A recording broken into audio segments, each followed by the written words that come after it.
You ask Tiger to solve. This deals with linear equations with one unknown.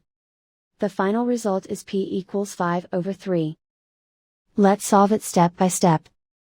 Simplify the expression. Group like terms. Simplify the arithmetic.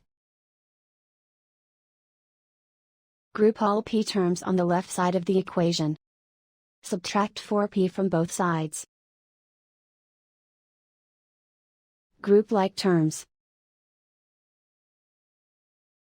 Simplify the arithmetic.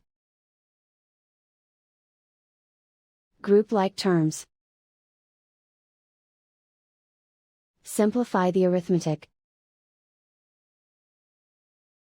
Group all constants on the right side of the equation. Subtract 4 from both sides. Simplify the arithmetic.